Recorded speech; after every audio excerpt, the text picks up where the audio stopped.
Hi, and welcome to Chapter 8. This is a chapter that's packed with a lot of stuff, looking at the advantage of countries to basically band together when it comes to trade and reducing barriers and tariffs and non-tariffs such as quotas. Again, some of the stuff we've talked about before in other chapters, but now we're really going to dig in. It will tie with what we've also talked about with foreign exchanges, especially when we talk about the European Union and the euro, the advantage of that, which we just covered in Chapter 7. All right, let's get going. First, for the learning outcomes for this chapter, make the case for global economic integration. We've talked about in the class so far efforts in some countries to retrench from integration. We, the United States, have walked back from some deals. I'll talk about that. The UK very famously left the European Union. We'll talk about especially the cost of it, and that's just even the current short-term cost, not even predicting what the long-term cost will be. So the case for economic integration is very straightforward. We'll look at that, but ideology gets in the way. Explain the evolution of GATT and the WTO, including current challenges. Again, I know we've talked about that to some extent in other classes, in other chapters, but now we'll go and dig a little bit deeper about the history of it. Make the case for regional economic integration. So again, in this case, we're going beyond global economic integration, with such as joining the World Trade Organization, and now we're talking about the regional economic integration. Perhaps this is where my example of the European Union would fit.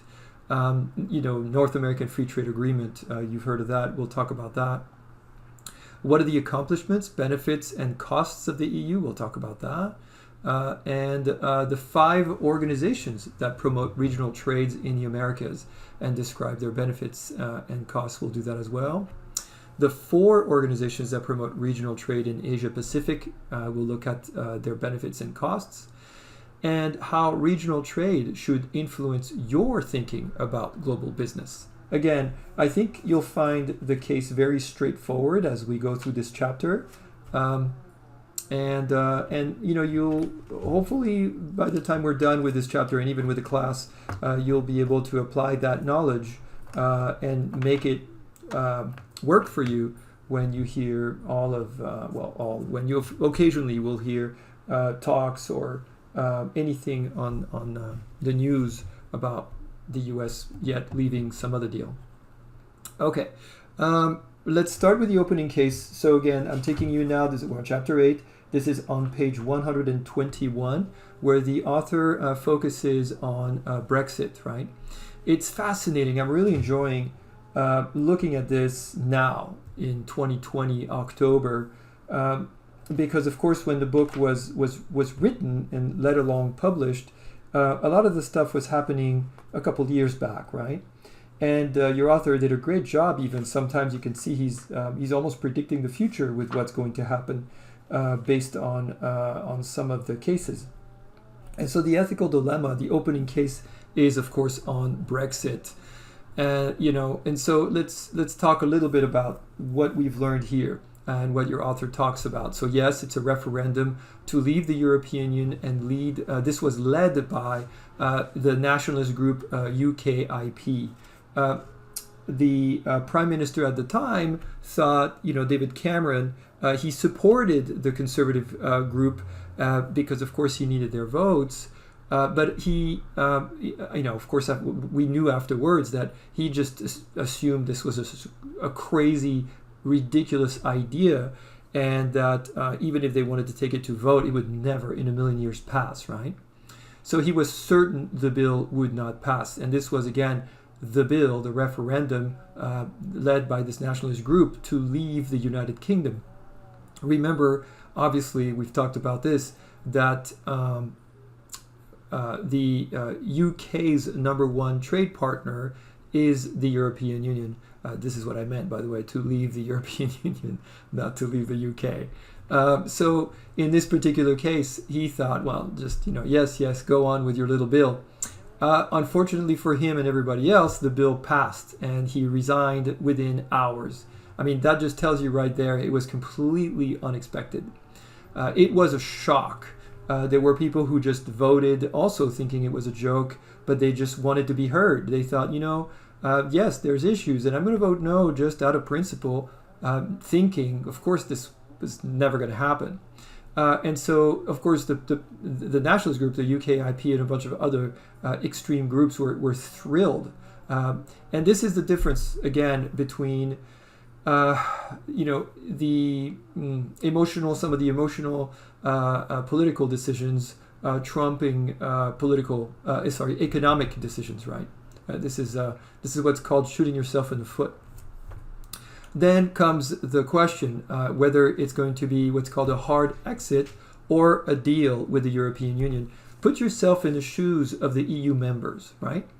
The UK already kind of started differently. They wanted to have borders. They wanted to people to come in with paperwork, which is we'll learn goes against what the rest of the EU countries had done with something called Schengen.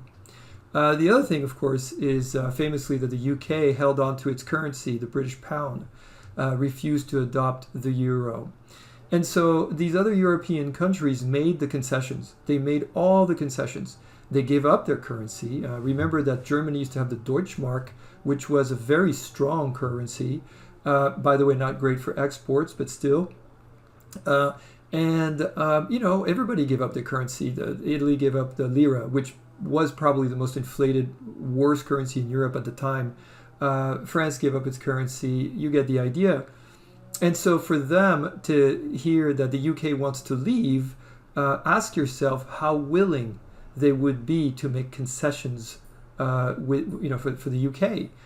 Maybe the UK doesn't want any tariffs against the European Union, but that's not really something that they'll have a say in, considering that they want their cake and eat it too, while everybody else has given up so that they could sacrifice for the betterment of their own economy, right? Obviously, what they've done, and we'll talk a little bit about that, is they've lost sovereignty, right? When you don't control your currency, that is a loss of sovereignty. The UK's membership in the officially in the European Union ended in the 31st of January of this year with what's called a withdrawal agreement.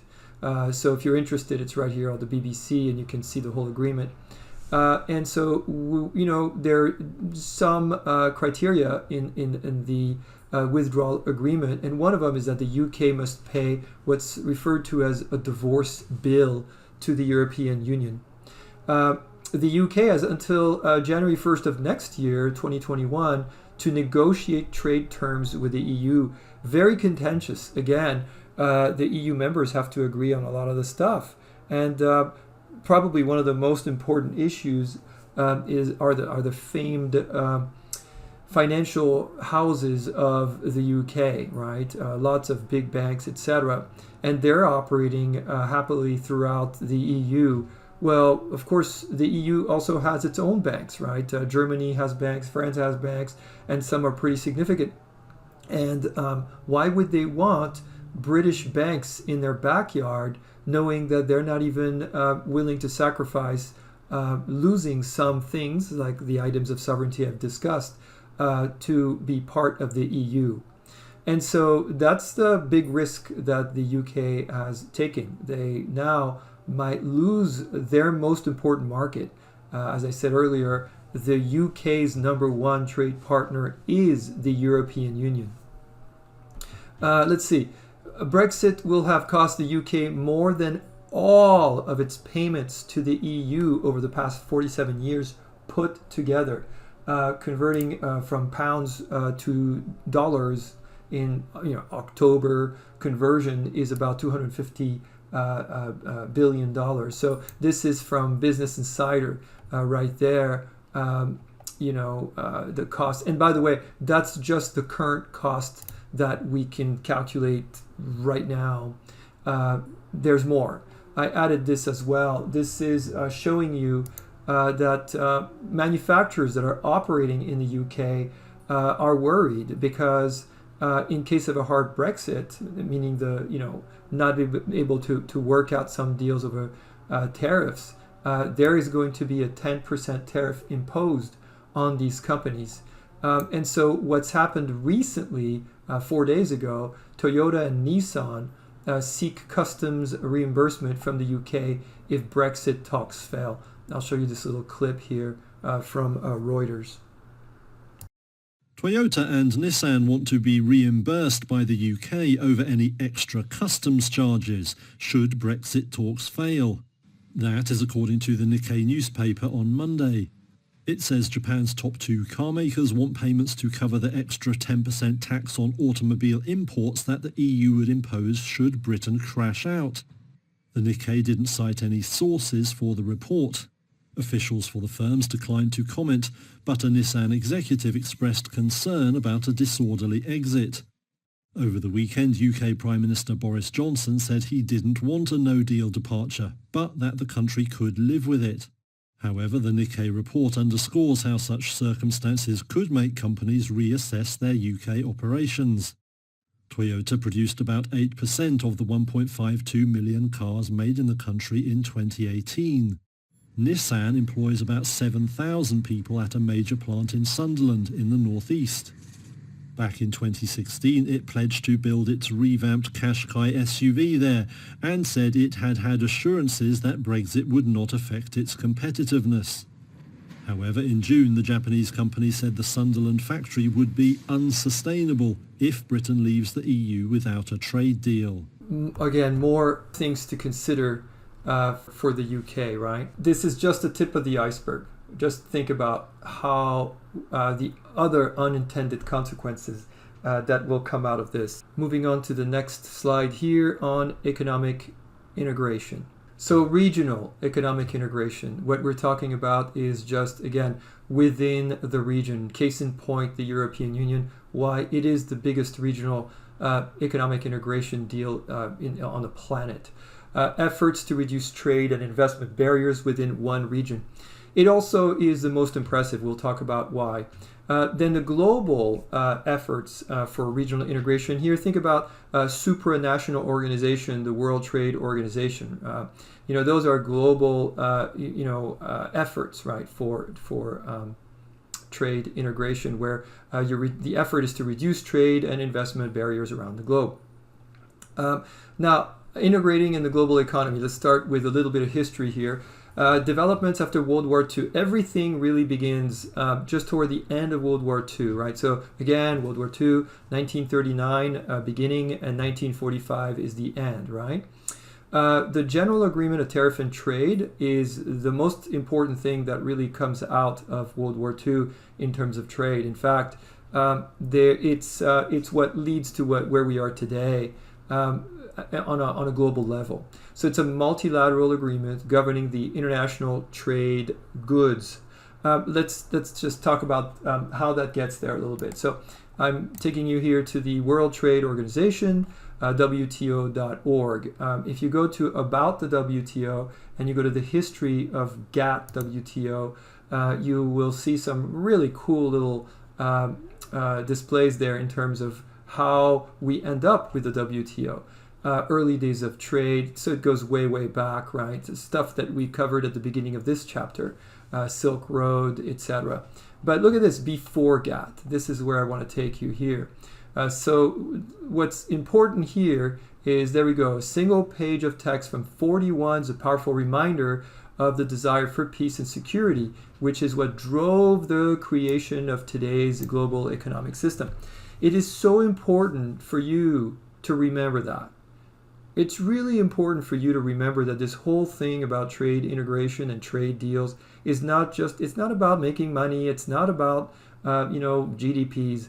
The premise of it was to truly understand what leads to World War I and World War II is absolute depression, and depression from markets caused by insane trade wars, mostly having to do with coal, steel. Most of it was over things like that just eventually, with retaliation, started affecting other things like textile, etc. But it's the impetus for where we are today. It's about peace. And so Churchill and Roosevelt in 1941 met on a ship in the Atlantic, and they together came up with this, the Atlantic Charter. And this is a really historic piece of a document there, because when you start to look at what they wrote here, on 4 right there, with due respect to their existing obligation, further enjoyment by all states, great or small, victor or vanquished. And think about, how forward-thinking that was, vanquish. Germany is the biggest exporter in the EU, of access on equal terms to the trade and the raw material of the world, which we need for economic prosperity. Again, it's really important that you understand this is the birth of this supranational organization, World Trade Organization, comes out of this agreement on a ship between Roosevelt and Churchill. So it became, now the GATT was awesome, but eventually it was not tenable. Why? Well, because it was an agreement, but in terms of reviewing complaints from countries to others and moving forwards with the times with intellectual property, it was just not sufficient. So in 1995, the WTO was created. The WTO was created not really to replace GATT. The WTO was created to convert GATT, an agreement, into a living organization. And so when you think about the articles of the World Trade Organization, GATT is alive and well as the articles of the WTO. Economic integration in Europe led to the EU. All right, this is the second largest economy in the world, by the way. I think when the book was written, it was number 1. It is now, slid to number 2. And that says a lot. This is a very, very young group right there. And just to think, I want you to just pause for a second and think about where we are here in the United States today, where what the decisions have been regarding just Mexico alone, right? Again, what we learned is that Mexico is the United States' best friend. How? They're your best customer, right? And so the question is, how do you treat your best customer? Don't you want to give them coupons? Don't you want to give them fast track access? How do you want to treat your best customer? And that's where, again, not getting political, but just sticking to the objective aspect of what helps trade, building a wall between you and your number 1 best friend is not a way of expanding trade. And so that's something to consider when we're talking about your best friend in the world. Why am I going on about this? Well, because I want you to just appreciate and consider that in continental Europe, so that just means we exclude the UK, Ireland. In continental Europe, the 2 largest economies are France and Germany. And these 2 were the 2 countries that started these 2 wars together, right? And so if you think of, and a lot of time it had to do, of course, policy coming out of economic depression. And so the question is, if these 2, if Western Europe has been able to put history behind and has been able, yes, they have immigration problems also, same way. But if they've been able to deal with that and create the second largest economy in the world by putting their differences aside, remember, there are no borders between France and Germany. You drive right through. When I was several years ago in Munich and I drove on the Autobahn to go to Prague in the Czech Republic, several hours drive, I forgot, and I expected to stop somewhere at a border between Germany and the Czech Republic.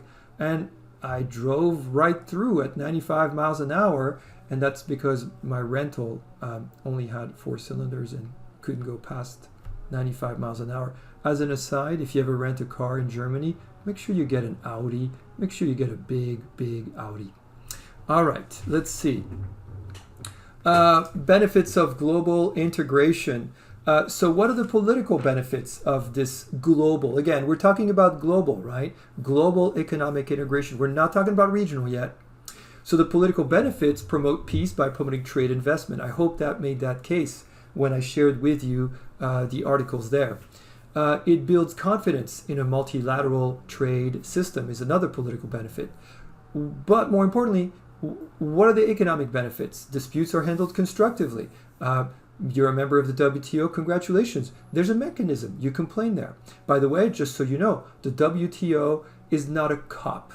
So the WTO will not enforce. You have two countries, country A, country B. Country A complains that country B is trading unfairly. Maybe they're dumping. I hope you remember what that means. So they're dumping their product in your country. So country A goes to the WTO to complain about country B. And then the WTO rules in the favor of country A. So you're right, they are dumping. This is horrible. So what the WTO does is it tells country B, number one, stop dumping, and number two, pay back all the extra money that you took away from country A. That's where the WTO stops. So country A, in this case, country B, should, if they're smart, say, we're going to stop right away, and we'll pay you back we can come up on terms however you want us to pay back. Some countries choose not to do that. And famously during the Bush era, steel tariffs. This was the first time the U.S. defied a ruling by the WTO. And remember, the U.S. was one of the key players in setting up the rules of the WTO. And so we said at the time, Bush said, no, I'm not caving. I'm the decider, and I'll do what I want, and I don't care. And in this case, Europe slapped tons of tariffs on the United States. But very famously, what the European countries involved did is they thought, this is no longer an economic decision. The U.S. has turned this into a political decision. And so famously, what they decided to do was to slap tariffs on citrus. They decided that they would get paid back the tariffs that were unjustifiably taken by the U.S. On European trades of steel to the U.S. And the way they did that is by again, slapping major tariffs on citrus. Well, what they did, the reason they made this no longer an economic but a political decision was because the president's brother, Jeb Bush, was trying to be reelected as a governor of Florida. And of course, there was a lot of pressure now from the citrus growers saying, you're causing this, your brother is causing this. And I remember reading this on The Economist, that's how the tariff ended. It ended right there and then. So again, it's fascinating to see how the dynamics of the economic and the political influences on these decisions. All that to say, the WTO is maybe think of the WTO as a judge, but not as a cop. They're not going to enforce. Free trade and investments raise income and stimulate economic growth. That's the other thing you want to remember about what the benefits are. All right, now let's get a little bit deeper into GATT. Look at that, that's the original GATT logo. It starts in 48, ends in 94. So remember that even though it was created in 48, sometimes I've seen 47,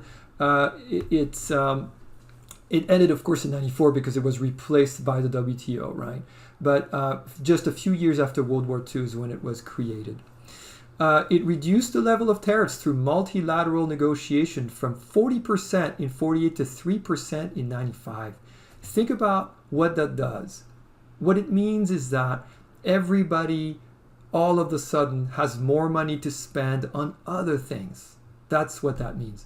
There's more trade, disposable income goes up, people don't have to struggle, and economies are just cranking. What were the areas of concern? Did not cover trade in service and intellectual property. Later on, we'll talk about TRIPS. Loopholes in merchandise trade required reforming. The multi-fiber arrangement was one of those loopholes, and it was designed to limit free trade in textile, which, again, is a violation of the spirit of GATT in the first place. So that was a big loophole there because fiber is a big deal. Global recessions led governments to invoke non-tariff barriers such as subsidies and local content requirement. So remember, it's called the General Agreement on Tariff and Trade, that second T there, tariff, right? But so what they thought was, well, we can't slap a tariff on these guys because we are part of this GATT thing, but here's what we can do, non-tariff barriers. And so the subsidies and local content requirements started going crazy. So 94, right? What happens then? Well, 95, remember, is the creation of the World Trade Organization. So that's GATT's successor. We go from an agreement to an organization. What are the features? There we go. GATT's General Agreement on Trade in Services. And then you got TRIPS. This is the one about the intellectual property. So that's handled. Remember, that was missing. Trade dispute settlement mechanism. There's trade policy review. I want to give you an update. However, again, since the book was published, President Trump blocked the appointment of a new judge to the World Trade Organization. It's never been done. Remember what I told you. The U.S. played a central role in creating rules for the WTO. And one of the rules, or one of the tenets, was that the WTO gave the U.S. the privilege of approving an appointment of a judge. And President Trump has decided to block the appointment, which basically means if you don't have a judge ruling for the WTO, or judges several, then the whole point of the WTO is that's a ruling organization, and then it doesn't work. Here's again what was the unintended consequence of that ruling, where the president thought he was just going to really block this whole thing. Well, this is where maybe you can think about the old saying, my enemy's enemy is my friend, right? Well, there we go. Brussels build alliances to bypass U.S. block on WTO judge. There's a theme, people. There's a theme. And the theme is that every time the U.S. recently has done that, it has strengthened the resolve of other countries to band together to get things moving forward. But here's the catch. It has left the U.S. behind. So as a global power, little by little, this is eroding the soft power of the United States. Let's see, moving along to the Doha round. So now the WTO has been created. There are rounds of negotiation to reduce agricultural subsidies in developed countries. That's the first one, the Doha rounds. Now, this here is a photo. I'm sure you've all heard of this. Some of you have seen, I think there was a movie about it, many documentaries.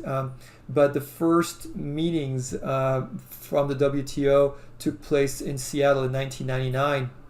A few years after it was created. They didn't go well. In fact, we'll talk about it more in just a little bit.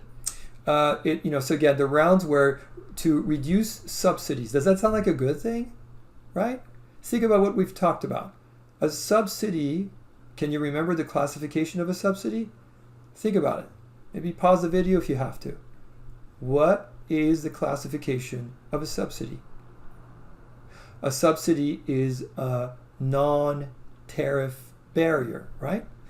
And so when you reduce subsidies, you are helping trade, right? Maybe poor countries that rely more on agriculture can't get into your market because you have these artificial barriers called subsidies. And by the way, developed countries are the ones. They're notorious. It's the European Union, it's the United States, and famously Japan. The rice subsidy of Japan, which I can't remember, but for sure over 100%. The WTO rounds was to slash tariffs. Again, good for people. When you slash tariffs, things are cheaper. Think about everything we've talked about so far. Disposable income. You have more of it. You can stretch that dollar. You don't have to worry about paying the bills. Things are cheaper. It frees up trade and services as well, and it strengthens intellectual property protection. By the way, the country that benefits the most from that, can you guess? the United States, we benefit the most from that. In 1999, the WTO meeting in Seattle were 30,000 protesters. It didn't go well. And so what happens is the WTO learned a lesson and thought, okay, in the future, we'll go in Doha, Qatar. And that's where we're, in fact, that's what the rounds are called, the Doha rounds, the Doha round. And let's just say that Doha didn't have any problems dealing with protesters. Known as the Doha Development Agenda, but, before we go to the but, the big problem with that is that, again, if we go back to the big objective of Doha was to reduce subsidies in developed countries. However, the EU, the US, and Japan all refused to drop subsidies. There's a very famous cover of The Economist magazine. The Cancun trade talk were one of the rounds of Doha. Even though it was called Doha, the Doha rounds did not all take place in Qatar. A lot of them took place in other places, and Cancun was one of the locations where Doha talks took place. And this is where really I remember everything just kind of fell apart. I think it was on day 3, and everybody just started walking away. It was bad. So it was suspended in 2006. If I remember well, the Cancun trade talks, I think, were in 2005. All right, so that's for the Doha round. Now that we've done the whole, we're talking about global integration, right? Now let's go more into the regional economic integration.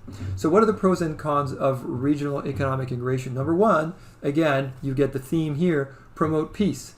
Number 2, the free trade and investment raise income and stimulate economic growth. Enables constructive handling of disputes, and consistent rules prevent discrimination. In this case, discrimination against countries, right? What's bad about it? Discrimination against firms outside the region. So now what's happened is that you have agreed that you're going to not slap tariffs on these other countries locally, but you are slapping tariffs on these other countries outside your region. So in this particular case, if you go to the European Union, yes, they're making it a little bit harder for non-EU members who want to trade with the EU, especially if they're coming in with products that are already made within the EU. Remember that earlier example about cars? Remember what I told you about Nissan and Toyota? So Nissan and Toyota, in fact, Toyota for sure, makes a lot of cars already within the European Union.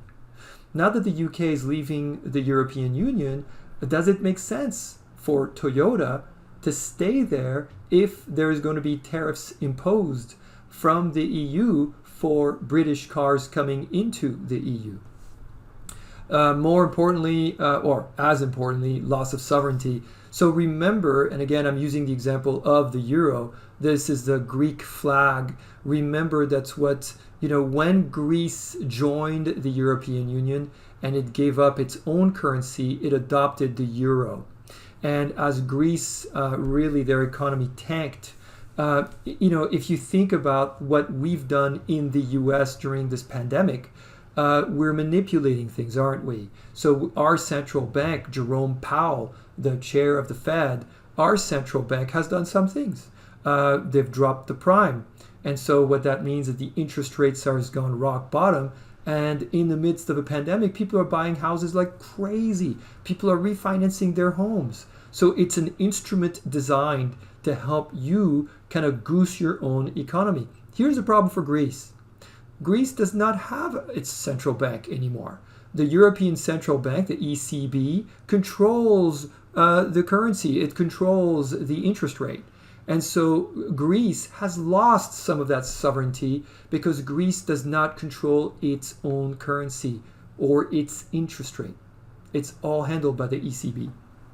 We'll talk more about that later.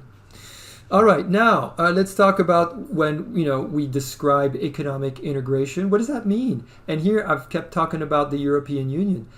Ask yourself, how is the EU different than what we had as North American Free Trade Agreement? I say we had, as you know, because that's been replaced by the USMCA, right? United States, Mexico, Canada Trade Agreement. which basically is very similar to NAFTA, but extra little things we'll talk about in just a sec. And so if you look at the types of regional economic integration, I tweaked the chart a little bit to kind of help out. So the free trade area, North American Free Trade / USMCA, is a free trade area. What does that mean? Just removal of intra-group tariff. US, Canada, Mexico, we don't slap tariffs on each other. We bicker sometimes. We still will do it, but we have an agreement that we won't. Now, I want you to use, since we're talking about the US and that's the trade area you're most familiar with, at least for sure NAFTA, even though we're going to learn a little bit about the USMCA in just a second, I want you to ask yourself, what would it take for the US to become a customs union, right? So Mercosur is a customs union. Well, for that to happen, we have to agree on a common external tariff. All three countries, US, Mexico, Canada, would have to cooperate on policy in terms of what do they want to agree on for external tariffs, right? Can you imagine that happening? Well, I have one word for you to kind of think about. Cuba. Do you really think that Canada and Mexico would ever agree on maybe treating Cuba the way the US is treating Cuba? Well, of course, we know the answer is no. And so that's just an extreme example. I could have used a lot of other less extreme examples, but we're definitely nowhere near that at all, right? Okay, let's go to the third one, a common market. A common market are the steps. I mean, there's no common market really today that I could think of, but currently, if you think about a common market, that was a step that the EU took prior to creating the EU as an actually law of the land. It was a common market, and this is what established something called Schengen. And what they did is they literally removed borders. In fact, in Schengen, there's a museum where you can go. It's really interesting, and it explains to you what Schengen is, but it also shows you these artifacts of border uniforms. They have a little area there where you can walk in and you can see what the uniform for the border of Switzerland was, the border patrol, the customs agent, there we go. The uniform of customs agent, where you had to wait hours and hours just to get cleared to go in. The Italian customs agent, the Belgian customs agent, the French customs agent, all that.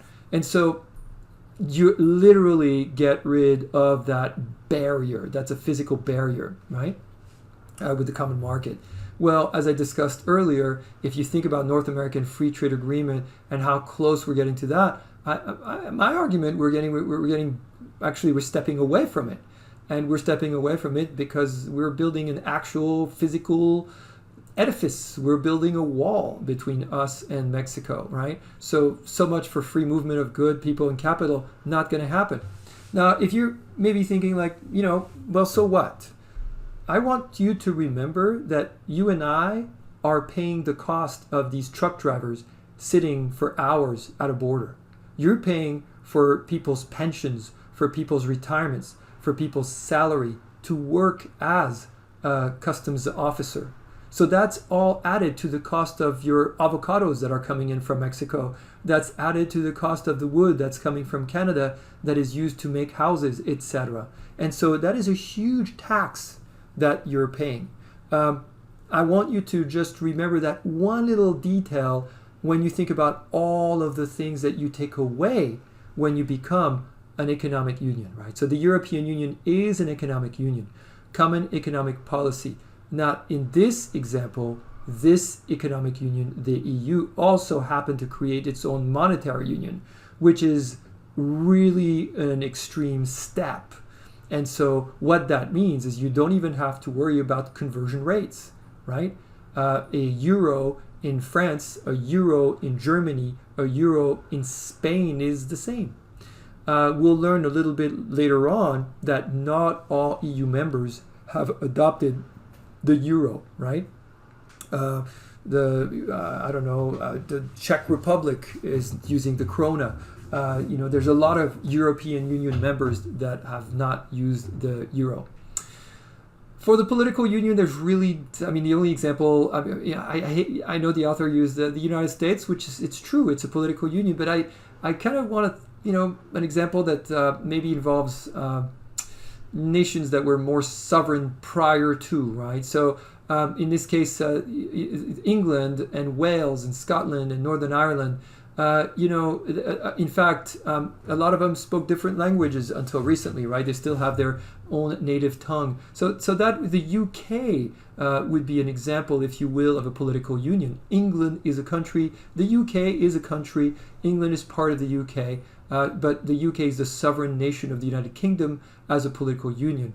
And this is where the integration of political and economic affairs. The European Union has adopted the constitution. I can't remember what they're calling it. I'm sorry, it's not even called the constitution. It'll come back to me.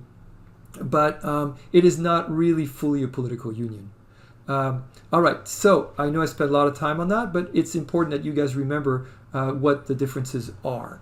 So now let's talk about the highlight here, which is we'll start with the biggest economic integration effort in the history of the world, which is the European Union.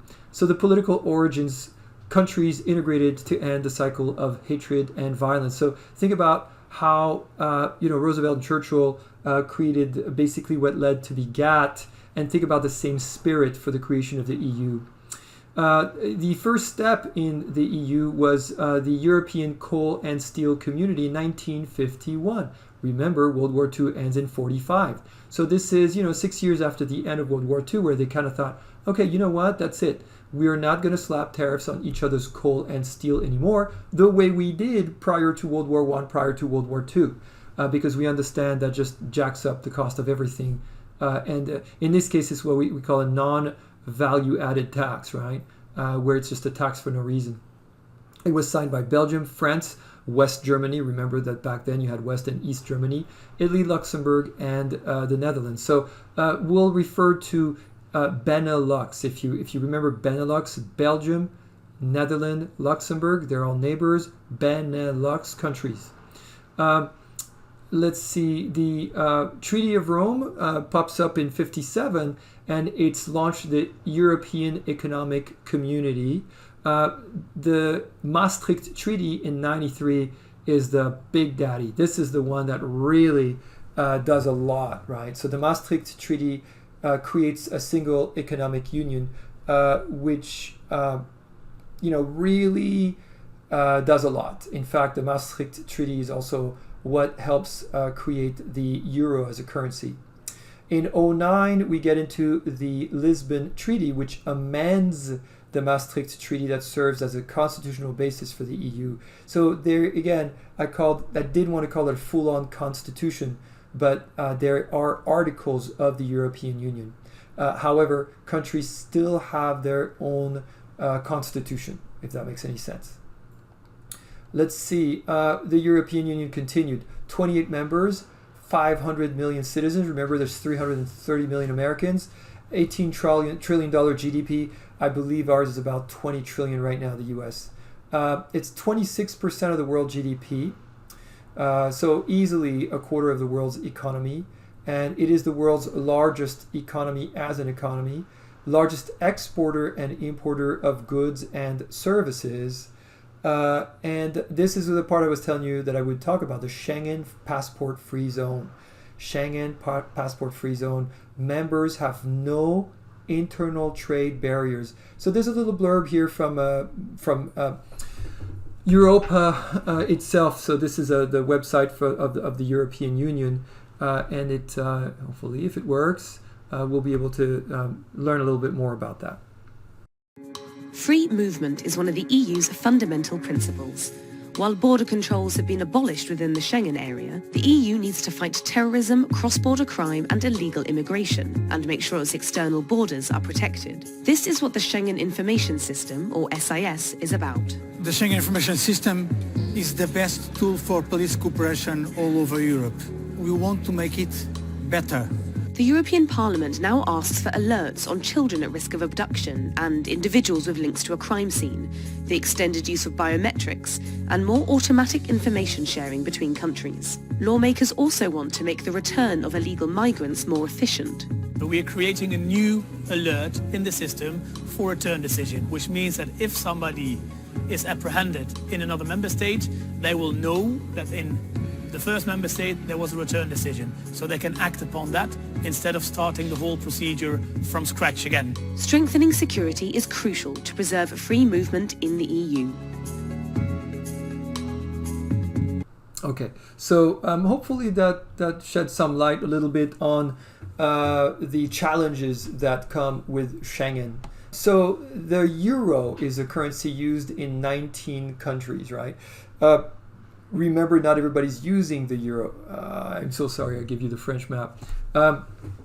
And so you have a map of the European Union here, showing you the dark blue countries are the ones that are part of what's called the Eurozone. The Eurozone is the zone that uses the euro currency, right? And the light blue are the countries that are outside of the Eurozone. It shows you here what countries came in 1999, so that will be when you see their name like this in orange, and after 99, when this was created, the ones that were accepted, right? And so Estonia was accepted afterwards, right?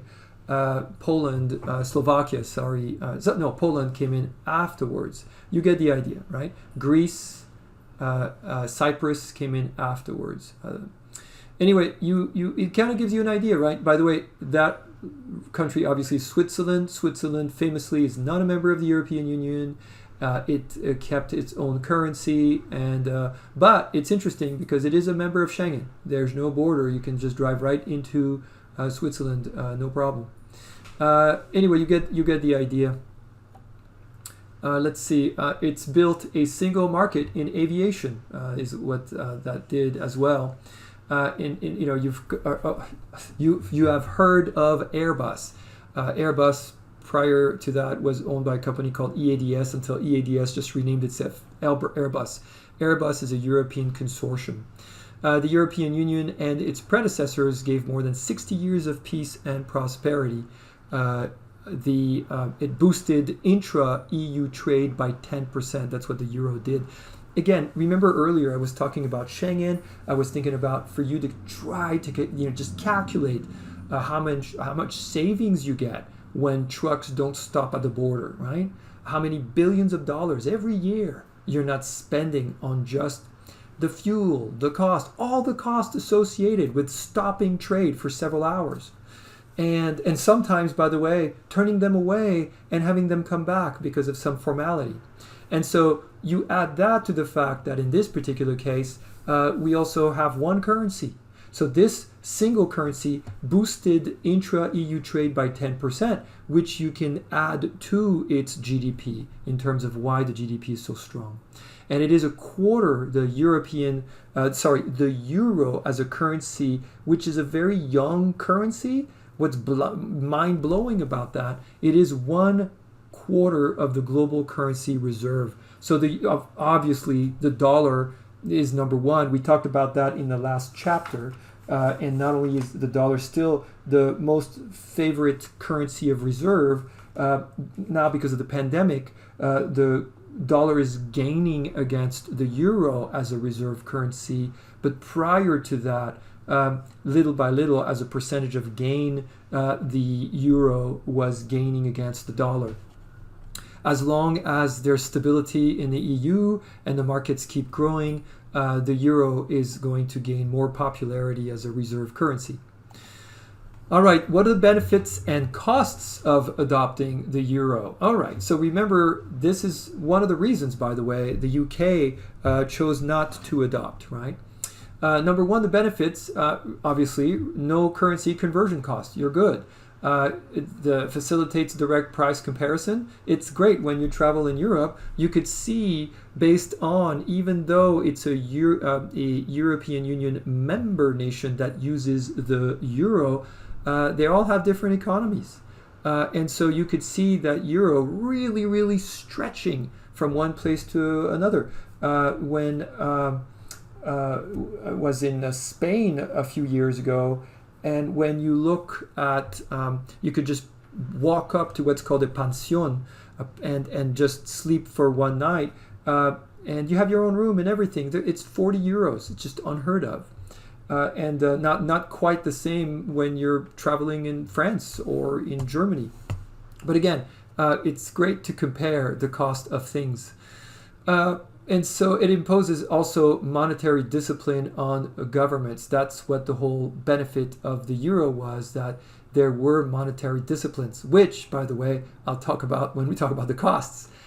The costs, unable to implement independent monetary policy. Remember the example I gave you earlier about Greece and how Greece has lost that ability to control its currency, doesn't have a central bank, and so it's weakened the effort of Greece to try to come out of its own economic morass faster. Limits the flexibility in fiscal policy, areas such as deficit spending, and this is what I'm showing you here. So here, what do we have? We have from the World Economic Forum the debt to GDP ratio in the fourth quarter 2018. That's the list I was able to get. This is from Eurostat.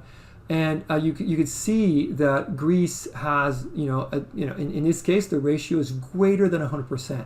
So more than its economy, right? The debt, the government debt, is greater than its economy. So you could see, why is that such a big deal? Well, if you look over here, what I did for you is I included one of the articles of being a member of the European Union. The government budgetary position is member states are to avoid situation of excessive government deficit. That is, their ratio of planned actual government deficit to GDP should be no more than 3%. And their ratio of general government to GDP should be no more than 60%. How many of them are at or below that level? None. In fact, the average for the EU is at 80%. Case, by the way, I know what many of you are wondering, like, I wonder where we are. And that's why I put that in here for you. This is from Pew, and it shows you here for the national debt in terms of GDP. Yes, we in fact, this is 2018. The reason I'm giving you 2018 is to compare apples to apples for 2018. Obviously, by now we've exceeded that 104% by a long shot. So that's where we would be if we were to compare. We'd be between just above Cyprus right there in Belgium in terms of our debt to GDP ratio. All right, moving along.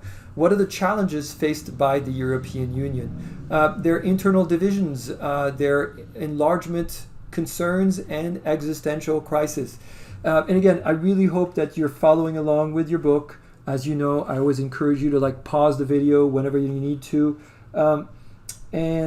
So when you look at that particular area, yes, not all countries are happy with each other and with goals. When it comes for enlargement concerns, for example, countries have differing opinions. When you read the book, you will see France wants more of a united Europe. France wants more inclusion. Germany, not so much right now. The very, very sensitive topic for inclusion is always Turkey, right? Turkey has been wanting to join the EU for quite some time. Now Turkey's economy is in shambles and there's all kinds of things that have happened. But the issue with enlargement concern is if Turkey were a member, it would make it the second largest population as a member, which basically means, since the votes for the EU are based on the size of the population, bad news for Germany, where its population is actually declining. And so it would lose some of that clout there as a voter, where Turkey would get lots, right? And so in terms of enlargement right now, I wrote, sorry, we're closed, because the EU is kind of not taking applications right now. In terms of other issues, well, look at the pigs, right? So Portugal, Ireland, Italy, Greece, right? Oops, I forgot Spain, sorry. Spain was one of the pigs. Ireland, very famously, was the first one to get out of trouble by repaying the International Monetary Fund faster than anybody else.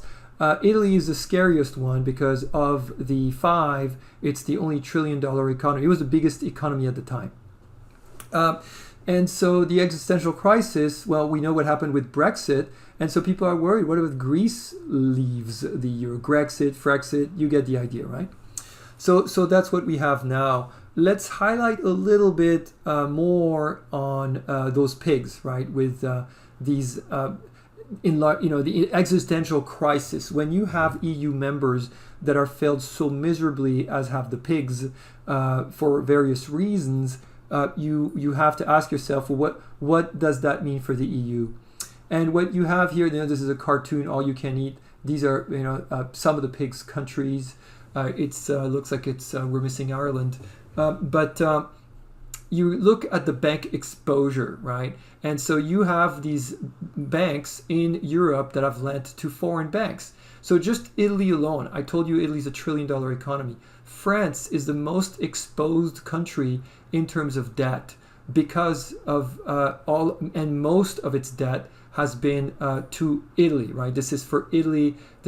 In billions of dollars. France has, think about this, almost $500 billion just outstanding debt there with Italy. Germany, 164.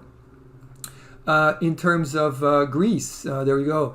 Same story here. France has $56 billion outstanding with the Greek economy. So France and Germany are always the top lenders. And so over here, when you look at Spain, this time Germany has $177 billion debt outstanding with Spain. France has 146. You've guessed it by now. France is the most exposed lender when it comes to exposure to the pigs. So that was a very big deal for France and for the French banks. And also now I want you to kind of take a couple steps back.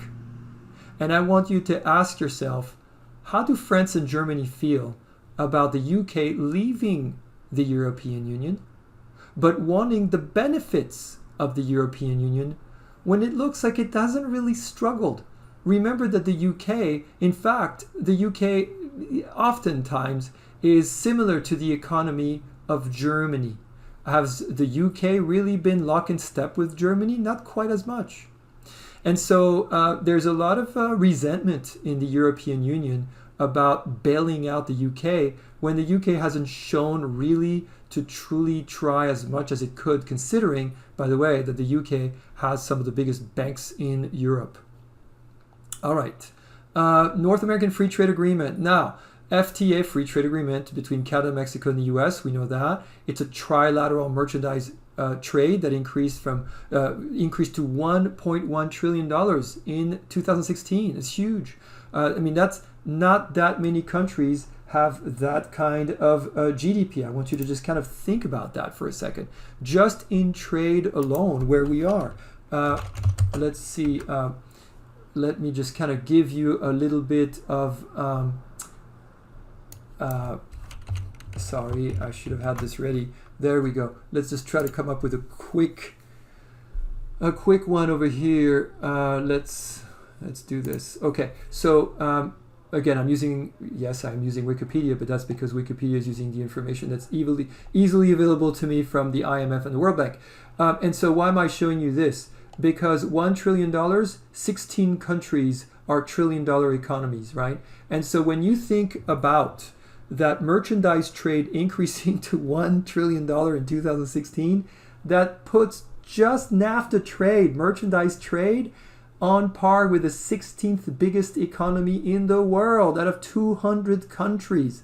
I hope that it's almost as big as the trade alone in merchandise is almost as big as the entire economy of one of its trade members, Mexico, and then Canada, almost a $2 trillion economy over here, right? So I hope that's perspective for you in terms of the significance of these numbers.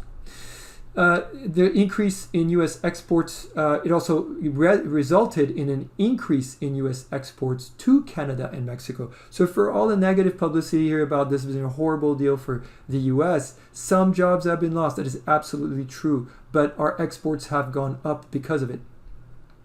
All right, so continuing, what are the costs of NAFTA? There's been jobs lost. That's true. Many multinationals have shifted their factories' work to China. Also true. Although lately a lot of them have repatriated back to Mexico from China.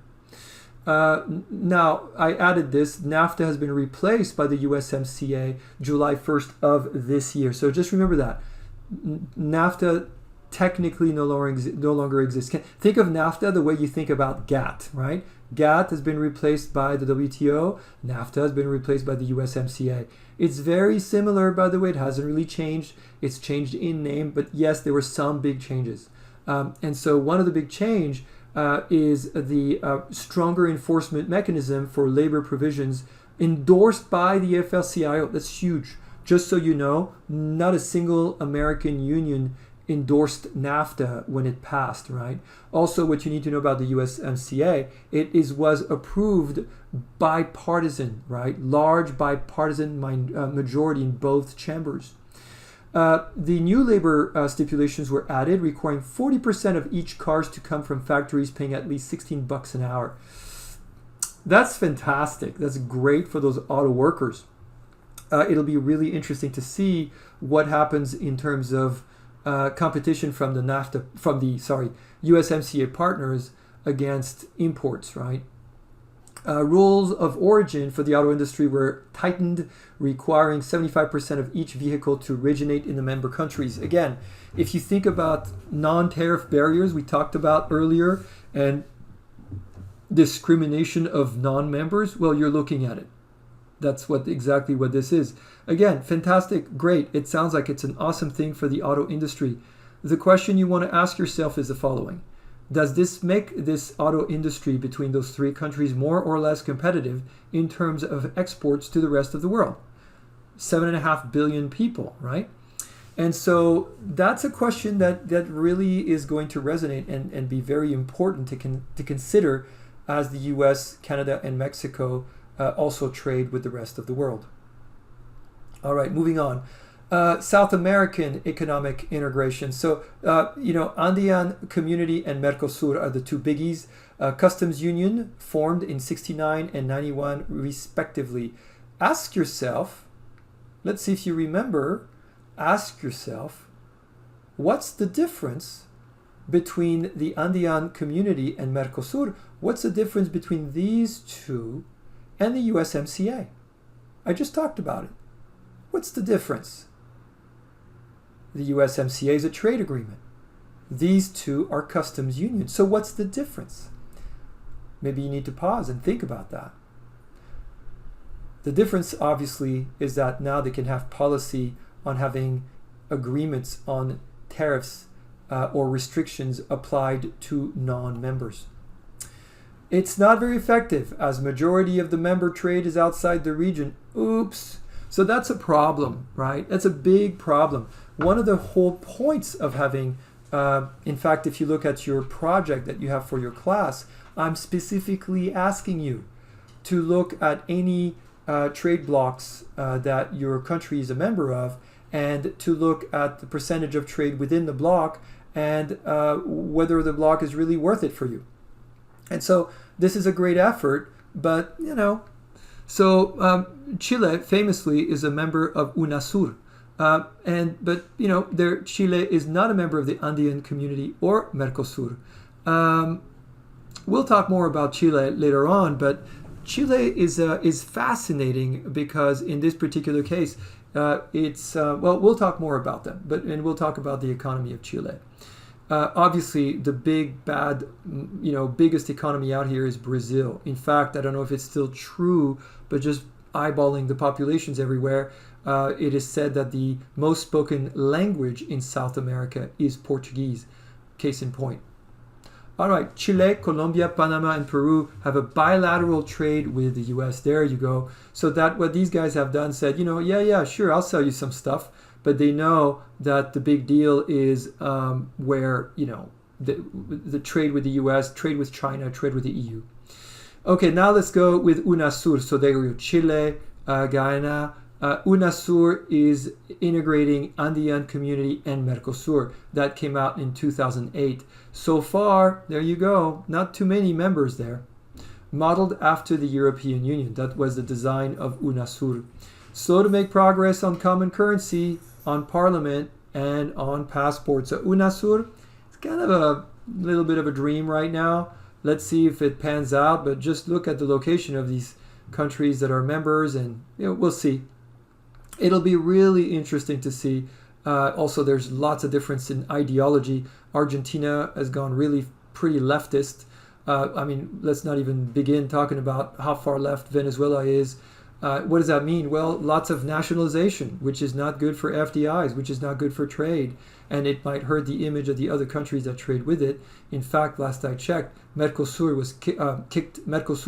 kicked Venezuela out of, so this map might be a little bit outdated, by the way.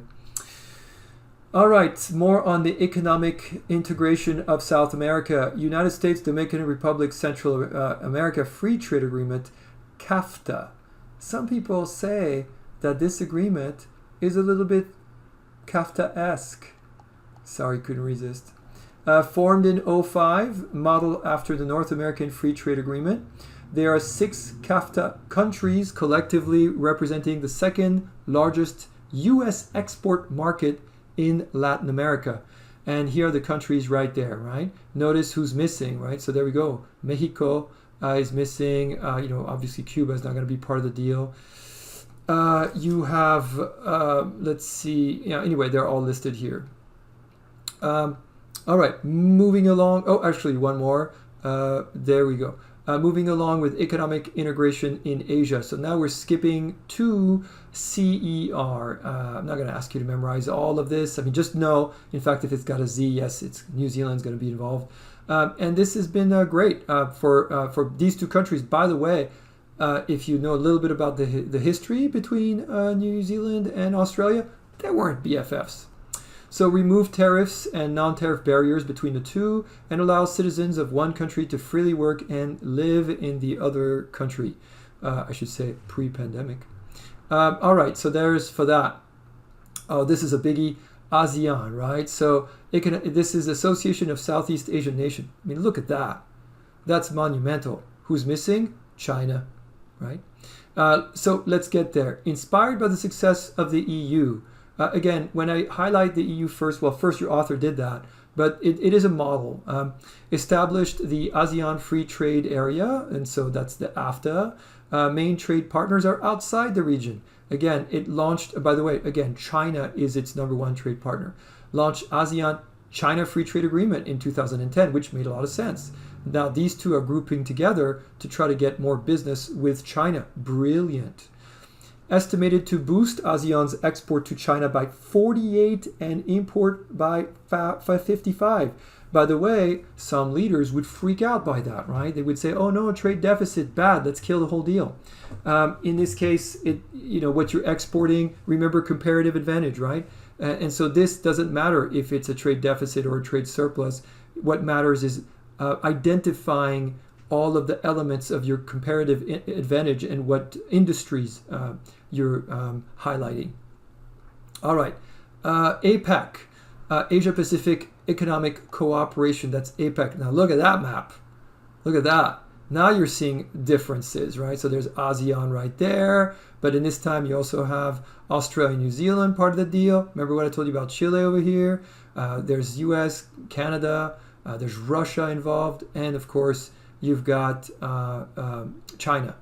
So includes members of ASEAN, CER, and NAFTA, as well as Japan, Chile, Peru, and Russia. So that's a very, very big deal. About half of the world trade, commands half of the world GDP. Now, not a lot gets done in terms of, there's still intra-regional agreements that seem to trump APEC. And so the author does a good job kind of like highlighting, yes, it looks fantastic. It's got some nice features, but it's definitely not the European Union, for example. TPP. All right. So TPP, the Trans-Pacific Partnership. This is on page 133. The TPP was a very big deal. It's a multilateral free trade agreement that was being negotiated by 12 Asian Pacific countries, and it was meant to improve APEC. Remember what we just said about APEC? Well, everybody was working on it. Everybody was doing great. But then something happened.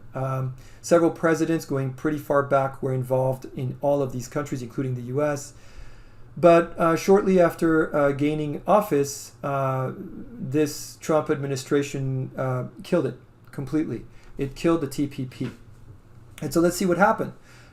In this particular case, TPP 11 came out. TPP 11 lost one. It lost the US. And it's created by the remaining members after Trump withdrew from the TPP shortly after he was elected. It represents 13% of the global GDP at $14 trillion.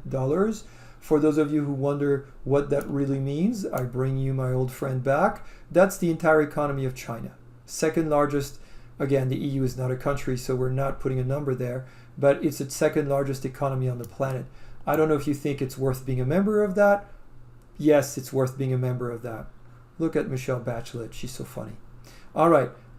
So third largest free trade area in the world, incorporates the majority of the original TPP provision, suspended 22 original provisions the U.S. favored that other countries opposed. There's a theme, people. There is a theme, and the theme is the U.S. has been stepping away from deals. We've been stepping away. And so again, these countries are not waiting for us, and now they have a trade deal that excludes us, but not only that, they got rid of the provisions that were going to be beneficial to us, the US. It lowered the threshold for enactment so that the participation of the US is also not required. And so that's where we are now with TPP 11. This is, again, your author, but when he wrote the book, he has this whole thing about TPP, and he does explain that, Trump had made, in fact, the in focus on page 134 is called, Does the TPP Have a Future? I think that somehow your author must be some kind of, clairvoyant, because he predicts a lot of stuff. And so in this particular case, I'm giving you the update on what happens after this book was written, which is TPP 11. All right. What are the management methods for global and regional economic integration? There's a focus on regional, focus on regional rather than global level. Most countries within a region share some cultural, economic, geographic similarities. You can even go back to what we talked about with culture before, Gert Hofstede and all that stuff, right? Countries that are closer to each other usually trade with each other. Not always. I mean, again, look at Mercosur, look at Chile. And then same with economic, proximity. It can lower the liability of foreigners when moving within the region by being part of that. Understanding the rules of the games and their transitions at both the global and regional levels is key. And good managers decipher the change, constantly shift strategies, and take advantage of new opportunities. That's one other thing about General Electric. I know they haven't been doing crazy lately. They haven't been doing very, very well. Their stock is slowly looking like it's going to recover. But GE was always a really interesting company to follow, because the theme at GE was to see change as an opportunity. And I love that. GE was always at the forefront of everything. See change as an opportunity. And that's what good managers do. They don't fear change. They don't try to fight change. There's no way. You need to be ahead of change and try to see change as an opportunity. Example, when the multi-fiber agreement was phased out in 2005, numerous managers were caught off guard and complained about foreign competition, despite the MFA being signed in 1974. with this agreement to be phased out in '05. So it wasn't like new information that in '05 the MFA was going to be phased out. And they wouldn't, these countries that were enjoying protection, the US, Europe, a lot of countries, Mexico. I remember in '05, it was devastating for Mexico what happened when the MFA came out, because there were a lot of manufacturers in Mexico that were engaged in various areas of textile manufacturing, and that got absolutely wiped out. Why? Well, because China was waiting for it. China was building and building and building and waiting, and as soon as '05 hit, it was impossible to compete. All right, so that concludes this chapter. I know I went over an hour. I'm only human, people. There's only so much I can do. This is such an awesome chapter. There's no way I can do this in less. The closing case, emergency market, it's on page 136. Again, it's fascinating. Like your author, I'm going to ask him to be my advisor for stock, because he can really predict the future. The closing case is, what if NAFTA goes away? And so in this case, we talked about NAFTA went away, but it went away in name only, right? It went away in name only. It's still NAFTA, but it's NAFTA with a couple tweaks, and now it's called the USMCA.